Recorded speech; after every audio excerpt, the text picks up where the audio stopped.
In this segment, we're going to look at the body of the guitar and see what all the different parts are and their purpose. Let's start at the top.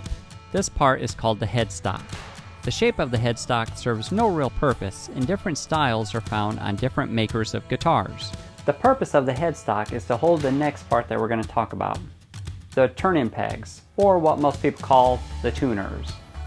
The tuners are what creates more or less tension on the guitar strings. The more that you tighten the tuners, the higher the pitch goes of the string, and the less you tighten, the lower the pitch. This is covered more in our How to Change the Strings on Your Guitar video. The black or the white line below the headstock is called the nut. The purpose of the nut is to keep all of the strings aligned. When guitars first came out, it was made of bone, but most nuts nowadays are made of high-tech plastics called corian micarta and tusk.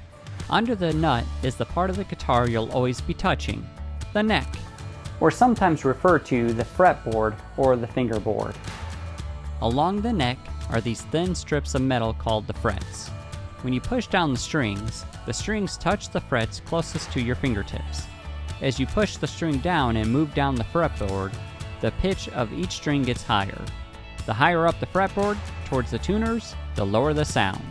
It's here on the fretboard that we'll be talking about where each note is that you can play, or how you can form different notes, put them together, and make it a chord.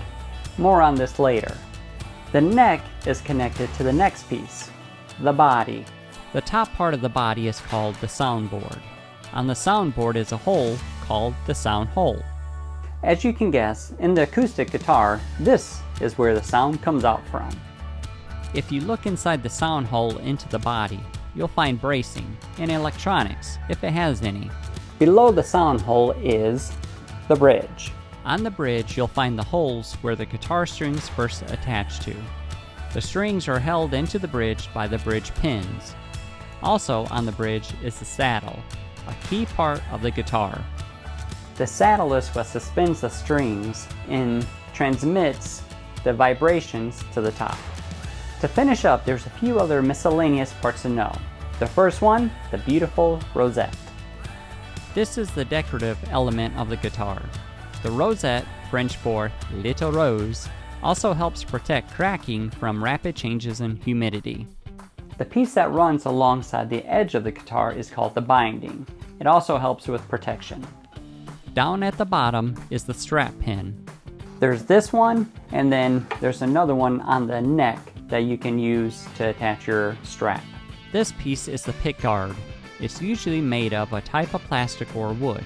It helps protect the body as you're strumming with the pick. And finally, moving back up the fretboard or neck, you'll find these dots called fret markers.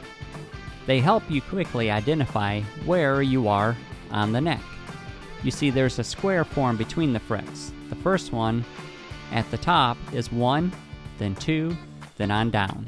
Typically there's a fret marker on the 3rd fret, the 5th fret, the 7th fret, the 9th fret, and finally the 12th fret. More on each of these frets will come later on. In summary, you need to know these two terms, which is the neck and the frets. The reason is because that's where you're going to be placing your hands and your fingers, forming the notes and forming the chords to make the songs. In the next segment, we're going to cover the notes along the fretboard.